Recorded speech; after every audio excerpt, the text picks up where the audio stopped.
नाज़रीन कराम, इमरान खान के खिलाफ इंटरव्यूज करने का और करवाने का इन दिनों रिवाज भी है, शौक भी है और जरूरत भी है। इस पर हमने बहुत सारे इंटरव्यूज देखे। हमने उस्मान डार का भी इंटरव्यू देखा, हमने सदाकत अब्बासी का भी इंटरव्यू देखा। यकीनन उनके बारे में भी जो उन्होंने कहा उसका उल्टा असर हुआ, जो उनके साथ हुआ, जिस तरह से हुआ, यकीनी तौर पर बड़े अफसोस और बड़ी ही हैरानकुन और बड़ी ही अफसोसनाक किस्म की मालूमात हम तक पहुंची। और वो उसमें से कुछ, आप वैसी बात है सब कुछ नहीं बता सकते, लेकिन बड़ी हद तक हमने आप तक पहुंचाने की कोशिश की कि क्या होता रहा और किन हालात के अंदर ये इंटरव्यू हुआ, वो सारी चीजें आपके सामने रखी। लेकिन अब जो शेख रशीद साहब के इंटरव्यू के बारे में तफसीलात और मालूमात पहुंची है ना नाज़रीन कराम, वो इंतहाई खौफनाक है। ऐसी मालूमात और ऐसी चीजें पता चली हैं जिनके बारे में मतलब सुन के मुझे मैं हैरान हो रहा हूं कि क्या हम एक जमहूरी मुल्क के अंदर रह रहे हैं और क्या वाकई ऐसा हो सकता है। कुछ चीजें कल रात से हमारे समा टीवी के दोस्त, जिन्हें आप जराए कह सकते हैं, वो हम तक पहुंचा रहे थे, लेकिन मैंने उसको जो है ना वो उस तरह से ऑन एयर नहीं किया और उसको रोक के रखा जब तक कि किसी दूसरे सोर्स से भी यहाँ इस तरह की चीजें पता नहीं चल सकती। थोड़ी चीजें मुझे पता चली, लेकिन अभी कुछ देर पहले असद तूर ने एक पूरी कहानी बताई है कि वो इंटरव्यू कैसे हुआ, तो वो सुनकर मैं हैरान हो गया हूं। मतलब मुझ तक शायद थोड़ी चीजें पहुंची थी जो असद तूर ने बताई है, वो तो बहुत ही खौफनाक स्टोरी है, बहुत ही खौफनाक स्टोरी है। पता यह चला है कि शेख रशीद को अलीम खान के दफ्तर में थप्पड़ मारा गया बाकायदा। पता यह भी चला है कि शेख रशीद रोते हुए हाथ जोड़े के मुझसे यह मत करवाओ, मैं ये नहीं कर सकूंगा। पता यह भी चला है कि एक सफा मुनीर फारूक को दिया गया और एक सफा शेख रशीद को दिया गया। पता यह भी चला है कि नाज़रीन कराम, ये जो नाम नेहाद हमारे जमहूरियत के लंबरदार, हमारे सीनियर्स, ये जो एंकर्स, हमारे सीनियर एंकर है ना, हम फील्ड में इनसे काफी देर बाद आए तो हम इन्हें सीनियर मानते हैं। जिस तरह से नाज़रीन कराम जमहूरियत का जनाजा ये लेके उठ रहे हैं, या जिस तरह से जमहूरियत की जड़ें ये खोखली कर रहे हैं, जिस तरह से सहाफत का नाम गंदा ये कर रहे हैं, ऐसी हैरानकुन मालूमात पता चली हैं कि यकीनी तौर पर आपका दिल दहल जाएगा कि ये मतलब हो क्या रहा है। इसकी सारी तफसीलात मैं आपके सामने रखने जा रहा हूं। अच्छा, आपको ये मालूम ही है कि काफी दिनों से ये रौला पड़ा हुआ था कि 2 इंटरव्यूज आ रहे हैं जो इमरान खान की जड़ें हिला देंगे, 2 इंटरव्यूज आ रहे हैं जो इमरान खान की बुनियादें हिला देंगे। 2 इंटरव्यू, आपको पता है सबसे पहले जावेद चौधरी ने जो है ना उसके पर हाहाकार मचाते हुए बड़े खुशी से इस बात का ऐलान किया था कि इमरान खान को तो अब सियासत से रिटायर्ड हो जाना चाहिए, क्योंकि एक इंटरव्यू ऐसा आ रहा है, कुछ ऐसे इंटरव्यूज आ रहे हैं जो उनकी जड़ें हिला देंगे, उनकी सियासत की बुनियादें हिला देंगे।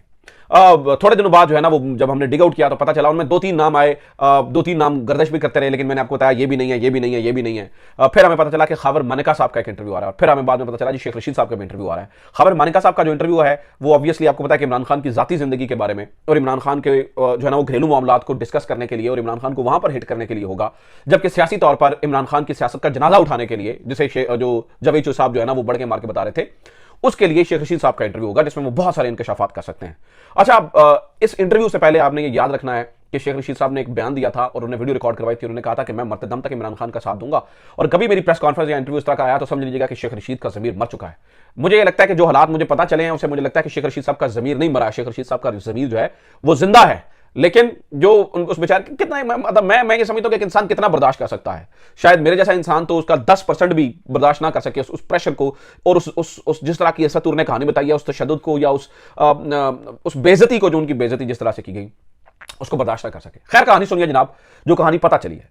पता ये चला है कि कल रात ये असद तूर साहब ने, मैं बार बार चूंकि जिसकी स्टोरी है उसको क्रेडिट भी दे रहा हूं साथ में कि उसकी स्टोरी है, क्योंकि जो मालूमात मेरे तक पहुंची थी वो थोड़ी मुख्तलिफ थी और थोड़ी कम जो है ना वो तशद्दुद वाली, या कम आप यूं कह सकती हैं कि उनकी इंटेंसिटी कम थी, लेकिन ये इसकी इंटेंसिटी जो है वो बहुत ज्यादा है। तो पता ये चला है कि कल रात 7:30 से 8 के दरमियान लाहौर के समा टीवी के दफ्तर में, अलीम खान का जो ऑफिस है समा टीवी का दफ्तर, कल रात 7:30 से 8 बजे के दरमियान वहां पर शेख रशीद साहब को लाया गया। जिस हालत में लाया गया वो उन्होंने बताया कि 3-4 उससे ज्यादा मेरे ख्याल से सादा कपड़ों में लोग थे, लेकिन 3-4 के बारे में पता चला। एक शख्स ने शेख रशीद साहब का कॉलर यूं पीछे से पकड़ा हुआ था। ये असद तूर की स्टोरी है। अच्छा, दफ्तर आने तक और आगे एक और दफ्तर जाने तक मालूमात मेरे तक भी पहुंची थी, लेकिन उसके बाद अलीम खान के दफ्तर में क्या हुआ था वहां से हमें जराए कंफर्म नहीं कर सके थे, लेकिन ये उसकी भी स्टोरी है। तो बताते हैं जी, उन्होंने बताया, कह रहे हैं कि असद तूर कहते हैं कि एक शख्स ने यूं कॉलर से पकड़ा हुआ था और शेख रशीद साहब को घसीटते हुए, यानी कि जैसे धक्के मारते हुए और घसीटते हुए आप लेके जाते हैं, इस तरह से समा टीवी के दफ्तर में ले जाया गया। अब चूंकि ये एक न्यूज ऑफिस है तो मतलब एकदम से हाहाकार मच गई और सारे लोग जो है ना वो देखना शुरू हो गए कि क्या हुआ है। मैं कोट एंड कोट असद तूर को साथ में बताता जा रहा हूं कि ये उनकी स्टोरी है ताकि आपके जहन में रहे। और असद तूर के हवाले से हमने ये भी जहन में रखना है कि ये शेख रशीद का इंतहाई मुखालिफ इंसान है, इसलिए मैं बार बार उस शख्स का नाम ले रहा हूं, क्योंकि हो सकता है किसी और जरिए से आई होती तो हम समझते कि बाइस्ड मालूमात है, लेकिन चूंकि ये असद तूर कह रहे हैं तो खैर। कहते जी वो घसीटते हुए और धक्के मारते हुए जो है ना वो शेख रशीद को अंदर लेके आया गया। जब घसीटते हुए अंदर लेके आए तो एकदम से न्यूज़ चैनल में बड़ी जो है ना वो हाहाकार मच गई, सारे देखना शुरू हो गए कि ये क्या हुआ है। अब इस पूरी सिचुएशन के अंदर जो चैनल की इंतजामिया थी उन्होंने इंटरवीन किया और शेख रशीद को वो ले गए अलीम खान के दफ्तर के अंदर। चेयरमैन का जो उनका ऑफिस होता है अलीम खान का, जो समा टीवी लाहौर का ऑफिस है, वहां पर उनको जो है ना वो ले जाया गया। वहां जाके जो है ना उनको बिठाया गया। अब हालत ये थी कि शेख रशीद का जो जो ये था गिरबान था, वो बताया जाता है कि यहां से उधड़ा हुआ था। ठीक है, एक शख्स मुसलसल दफ्तर के अंदर भी जब खड़े थे तो एक मुसलसल कॉलर से उसने यूं शेख रशीद को जो है वो पकड़ा हुआ था। शेख रशीद पसीने से शराबूर थे, हालत बड़ी खराब थी। और जो शेख रशीद की, चूंकि वो विग पहनते हैं आपको पता ही है, तो जो शेख रशीद की जो विग थी वो पीछे गई हुई थी, यानी कि सर से जो है वो सर की हुई थी। कुछ इस तरह के हालात थे। इसी हालात के अंदर उन्होंने बताया कि फिर मुनीब फारूक साहब को लेकर आया गया। तो एक सफ़ा मुनीब फारूक साहब को दिया गया कि आपने क्या क्या पूछना है, और एक सफ़ा शेख रशीद साहब को दिया गया। उस सफ़े के अंदर ऊपर जो है ना वो लिखा था कि आपने इन बातों के ऊपर क्या क्या कहना है। अब यहां से मामला खराब हुए। खराब इस तरह से हुए कि शेख रशीद साहब को जो सफ़ा दिया गया उसके अंदर कुछ बातें इमरान खान के बारे में ऐसी थी जो शेख रशीद साहब ये समझते थे कि ये बिलो दी बेल्ट है। तो शेख रशीद साहब ने कहा कि ये नहीं कहूंगा, मैं ये नहीं मैं बोलूंगा। तो ऐसे में पीछे खड़े हुए एक शख्स ने, जो कि सादा कपड़ों में मलबूस था, जन्नाटेदार थप्पड़ शेख रशीद के मुंह पर रसीद किया, जब जोर से थप्पड़ मारा। अब जब ये सिचुएशन हुई तो शेख रशीद जो है ना वो इस थप्पड़ के बाद बच्चों की तरह रोना शुरू हो गए, बच्चों की तरह बिलखना शुरू हो गए।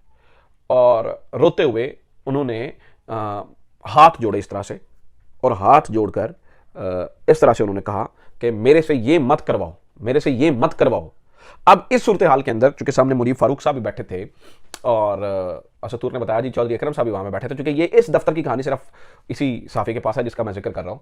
तो क्योंकि मेरा ये नापसंदीदा साफी रहा है, मैंने कभी इस शख्स को पसंद नहीं किया, लेकिन जिस तरह से इसने इख्तलाफात के बावजूद स्टोरी को कवर किया है, ये यकीनी तौर पर इस शख्स को अप्रिशिएट करना बनता है। खैर, हुआ यह कि मुनीब फारूक भी और चौधरी अकरम ने बीच में इंटरवीन किया और उन्होंने कहा कि ये ना करें, ये ना करें, प्लीज ये ना करें, ऐसे ना करें, क्योंकि सब एकदम से सख्ता तारी हो गया था कि ये एक ऐसा शख्स जो कि 8 दफ़ा कौमी असम्बली का मेंबर रहा है, जो कि मेंबर ऑफ पार्लियामेंट रहने के साथ साथ बेशुमार दफ़ा वज़रा का कलमदान उसने, मतलब वज़ीर का कलमदान संभाला है। अभी ये वज़ीर दाखिला था कुछ अर्सा पहले।